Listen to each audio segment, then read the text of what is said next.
Hey, everybody. A few weeks ago, we started bringing back some essential Heretics 101 content. Today, we're revealing insider secrets of equity negotiation that could save you millions of dollars. Colleen McCreary recommended this in her episode earlier this week, and it's one of our most important conversations yet. All right, what's up, everybody? Welcome back to another segment of HR Heretics. We are going to bring back Dear Heretics. And here we go, Kelly. So, Dear Heretics, I'm embarrassed to admit this as an HR leader, but I just don't feel confident or smart when it comes to equity. I recently went through a new job negotiation and didn't feel prepared regarding equity related questions to ensure I was getting a great offer with meaningful upside. Can you talk through or role play how you have done this and how it should work? Questions to ask, tips to make sure I can get the best offer. So, Kelly, this is a pretty meaty topic here. What's your take? Oh my God, this is a great one. I fucking love this topic because it is one that so many of us, and honestly, especially HR leaders, Nolan, they just really don't understand the nuances. And I know you have stories around this, even you personally. And folks are like, oh my God, like, I wish I would have known this or been smart about this 10 or 8 years ago when I negotiated this offer. And I think it's always been this kind of black box thing in the background, Nolan, that not a lot of people know how to work. And it literally could cost you millions of dollars in upside. And it's really good to be smart about this. So this is one of the things, and I don't know everything, but this is one of the things that I get the most joy out of unveiling the truth for people so they can be smart about it. Totally. So, like, we're not going to talk about how cash plays in and shit like that. It's already complicated enough. How are you processing the offer? Yes. So let's talk through it. My first question is, so let's just pretend that you offered me a million options. Okay. My first question is, that's great, Nolan. Thank you. What is the total shares outstanding? Right? Meaning The fully diluted share count.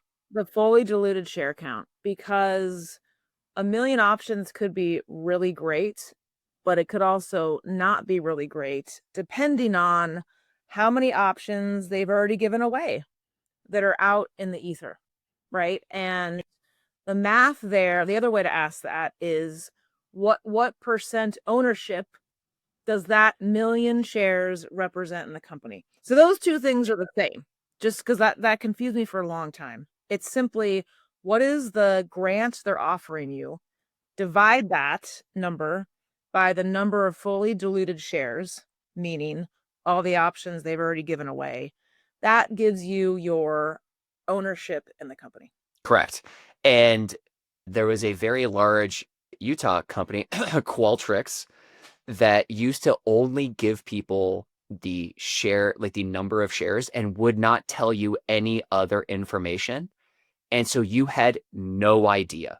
And by the way, I know this because candidates told me, and also my wife got an offer from Qualtrics way, way back in the day. And so if a company doesn't disclose that information, major red flag. Kelly, from there, what are you doing? That's a big deal.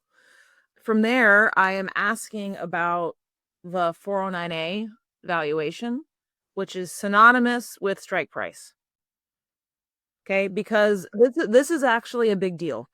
And a simple way to say it is, if the 409A valuation is $5, for example, the strike price is $5 per share. What that means is you have to pay out of pocket $5 for every option you get. So in your example, $5 times 1 million options in order for you to own the option. That's correct. So people are like, oh my gosh, I'm getting a million options at a $5 strike price.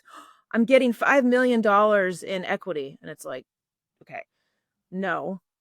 You are only getting value of equity for anything above that $5 strike price. So the only way you're going to make money in this company is if the company valuation grows and the stock is worth more than $5. So the other thing to consider, so you should definitely ask about the 4NNA/FMV, right? But you should also ask about the last fair market value. That's Forward NA, FMV, strike price, all the same thing. Now, you should also ask about the last preferred price, and that price is what the investors paid. So if you think about it like this, investors just paid a $150 million valuation on the company, right? But the strike price is typically about 1/3 of that, right? And that's what you should be looking for, is like anything like off there, anything outside of, call it the 20 to 40% band. And it changes as you get later stage. So if it's later stage, it will be actually closer to the preferred price, which is what you're talking about. But that's the other thing to note, which is like, how much did the investors pay at the last round? And then the click in there is like, well, who are our investors? Because if really smart people are paying high prices, that's typically a good signal. Yeah. So this is a pro tip, and this is something that I've seen that differ by company. Some will do it, some will not. It's really important to know about it either way. Let's just say that the company you're offering me 1 million shares, Nolan, at a $5 strike price. The preferred value per share, let's say, is $10 at the last valuation. So what that means, everyone, is they're saying, we're giving you 1 million shares. It was $10 per share value at the last valuation. And you're like, oh my God, that's great. That's $10 million. It is not $10 million because your strike price is $5, right? So your value just got cut in half. A lot of At today's value. At today's value, right? Because you have to pay that $5 to then get the $10, which means $5 net value. So a lot of people confuse and their eyes widen when they hear the last preferred share price was $10, because they forget that there is a delta where they have to pay out of pocket to get that $10. Negotiation tactic. A lot of people will say, that's wonderful, but I want my offer to be based on the net value. Like, I don't want that to be cut in half. So if you want me to join your company, you need to offer me the share count today that is using a $5 value, which is the net value. Does that make sense? Like, a lot of people don't want to fall for the trap of forgetting about the out of pocket. They want to solve for that out of pocket with the offer, which is called the net value.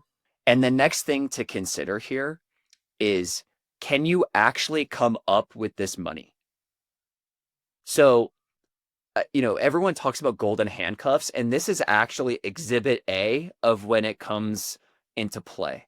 And golden handcuffs aren't actually a thing if you can exercise your options, because you could leave whenever you want. Now maybe there's like significant vesting on the back end, and like that's another version of it.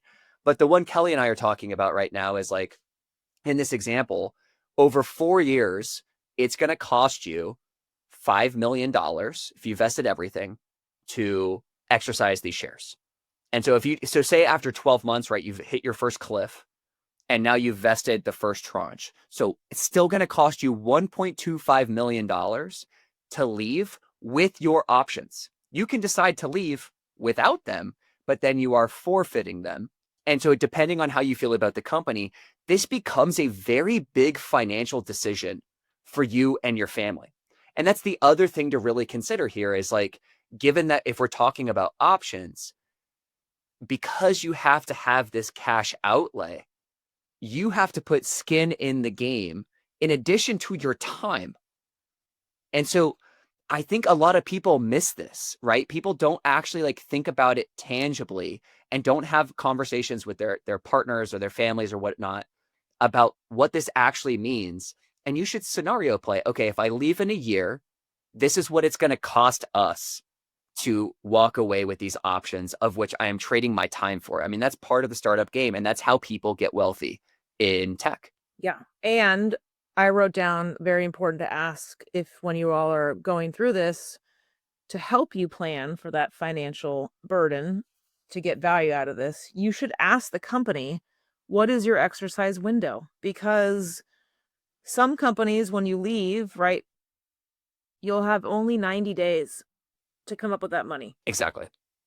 Most companies, by the way, Kelly, well, the large majority are 90 days. Okay. Yes. The large majority are 90 days. And meaning when you leave that company, you only have 3 months to come up with a ton of cash to keep any options that you worked so hard for, or else they're gone forever and they're worth nothing. Some companies have a longer exercise window. 10 years is the max. There's a few companies that do that. Checker did it back in the day. That's wonderful because that means that you don't have to plan to be highly pressured to shell out money to get them quickly. It also can be negotiable. So that's something to think about. Like, hey, I will join your company. I want a 2-year exercise window kind of thing. Yeah.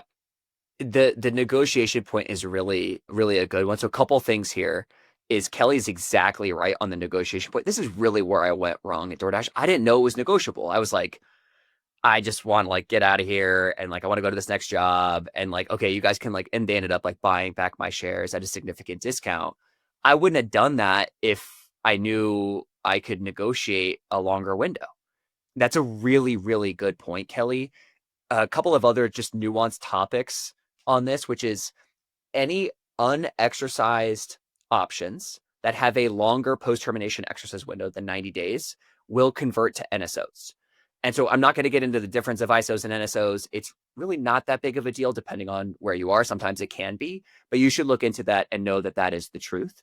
The other piece here is, so say you join this company, right, Kelly? And we were talking about the FMV being FMV strike price for an NA all being $5.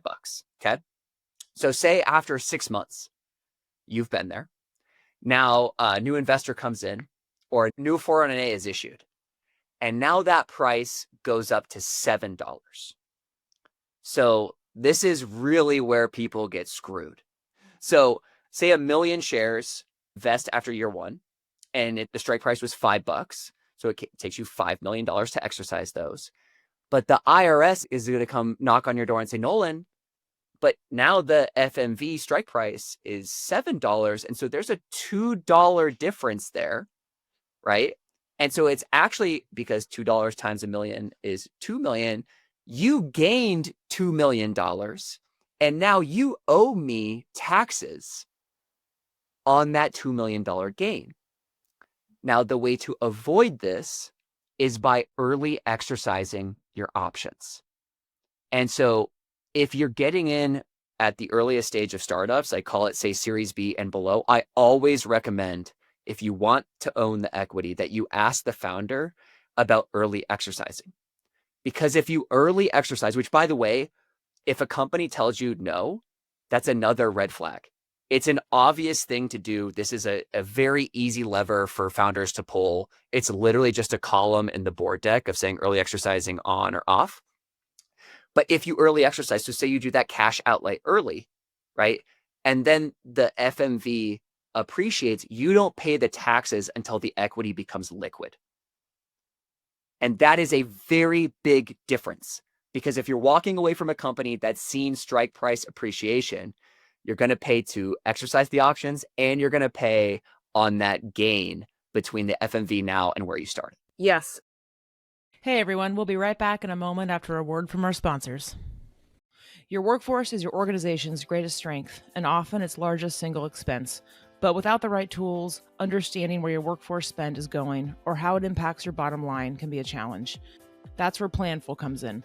With Planful, HR and finance teams get the clarity they need to make smarter workforce decisions, gain real-time visibility into workforce fluctuations, forecast with confidence, and adjust talent acquisition plans collaboratively based on costs today and into the future. No more guesswork, just data-driven insights to help you plan with accuracy. And the best part, Planful is fast and easy to implement, so you can be up and running in weeks, not months, with minimal IT support. Plus, as your company grows, Planful grows with you, providing endless runway for strategic workforce planning at any scale. Ready to take your workforce planning to the next level? Join over 1,500 organizations already using Planful. Visit planful.com/heretics to learn more.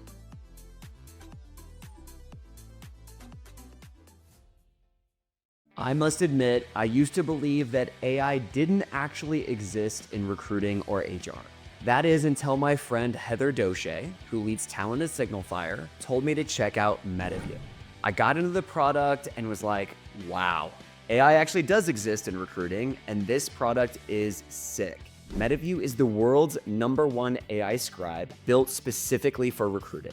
Their AI records and transcribes hiring conversations, like intakes, interviews, and debriefs, then provides perfectly summarized notes of everything that was discussed.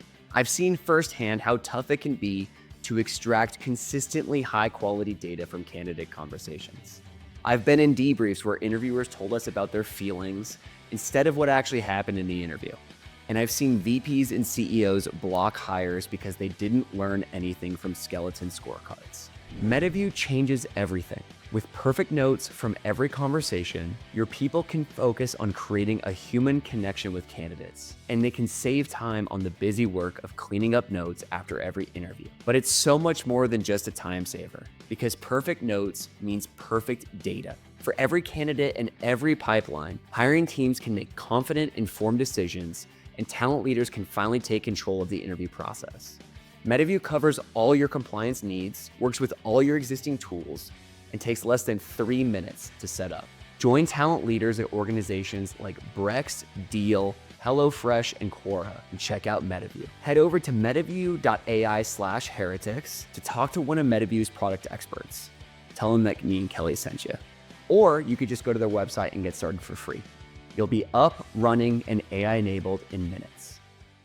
So here's another one that might blow your mind, which I just got when in my last role. You can ask to put in your offer letter that you want the option to be able to liquefy and sell your options certain point. Really? This, I mean, it has to be approved, obviously, and it might not, whatever. Asking is the first step. And the reason is if you're like, look, for whatever reason in your life you need or you want, or like, I'm going to need more cash in a year or two. Like, I have goals or I have a family. Like, I just, and know we're going to need more cash. After a year or 2 years of tenure, I want commitment that I will be able to liquefy some of my shares. So it's kind of like a mini, secondary for yourself. Really? Yes. And I'm not saying it's super common. I'm just saying that you can ask for that. And it might not be possible if the company goes to shit and everything's underwater, of course, but you have it in there to be able to do that. Wow. Okay. So walk me through that scenario just a little, because I've never heard of that before. Like, the way I would imagine it playing out is the company, and this is definitely only for executives, by the way. So when Kelly is talking about negotiation, really what she's saying, like, this is at the exec level, like anything director and below, if you're trying to negotiate this stuff, they're going to laugh you out of the room. But like, so in this case, Kelly, I'm assuming what happened was you said, okay, the preferred price is $10. If it hits 17 or whatever, 17 above, whatever, we've seen significant appreciation, and I hit 2 years of service time, then I can sell up to like 10% of my shares, and the company will buy those shares back. Do I have that right? That's correct. Yeah. Yep. That makes sense. And it does get a little bit complicated just for the listener of like who buys the shares back, because if the company's buying them back, they have to buy them back off the balance sheet. Versus if we have, other investors lined up, right? So if you're timing this with a new funding round, it's less of a big deal. But like in this case, depending on how the company's doing and all those sorts of things, like this clause can trigger, and I can imagine it really pissing off a CFO if the timing isn't great. Yeah. And look, I'll be honest, it didn't happen. We didn't do it. But that's not the point. The point is that it's something you might be able to chat about. That's interesting. I like that. The other negotiable piece, obviously, is a double trigger. We've talked about this a lot. Yeah. So just to explain it to the audience, right? Which basically means if the company has a liquidation event like an IPO or a merger, and they fire me, all of my equity vests. Yeah. Yes. Or some of it, half of it. Yeah. There's different, exactly. There's different mechanisms within the clique. People definitely negotiate this as time goes on. I actually took a lot of shit in the episode that you and I talked about this topic.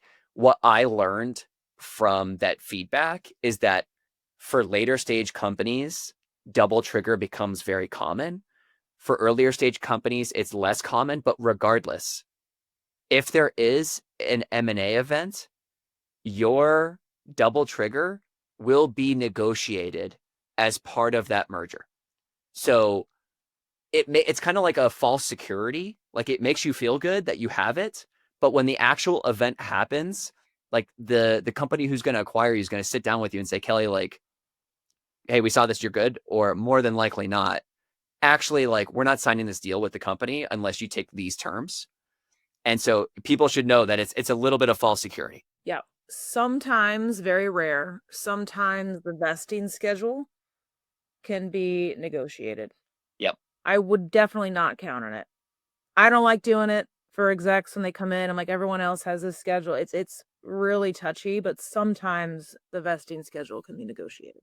And I find that the best way to negotiate the vesting schedule is also if you're negotiating severance, like pre-negotiating severance.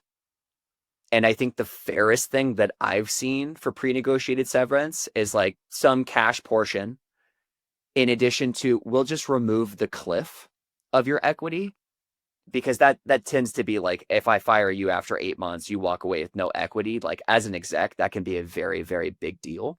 And execs get fired a lot. That's kind of the way we leave the building. So that's something to think about. Oh, what a time. So yeah, look, there's a lot of negotiable aspects here. I just to maybe close this, I just think irrespective of all the bells and whistles and negotiated things, and please reach out to us if you want to learn more or you want to get smart about this. I think it's really important. But the most important thing is do not take an equity grant on face value and get excited and get all wound up over a 7-figure equity grant, because it could not be what you think. And just make sure you understand the strike price versus the preferred share price versus the diluted count in your ownership. It's really important. It's such a complicated topic, and you just can't expect the company to educate you. This is your responsibility. It is no one else's responsibility. It's yours. Every one of these deals is bespoke. This is like really like leaning on your tribe. Kelly's feedback is exactly right. So ping us, but only ping us if you've actually done the foundational research. Do not ping us if you're like showing up like, what does this mean? Like ping somebody else. Thanks all. All right, see ya. HR Heretics is a podcast from Turpentine, the network behind Econ 102, Moment of Zen, and Turpentine VC. Subscribe, 5 stars, share it on Apple, YouTube, Spotify, anywhere you get your podcasts, all the things.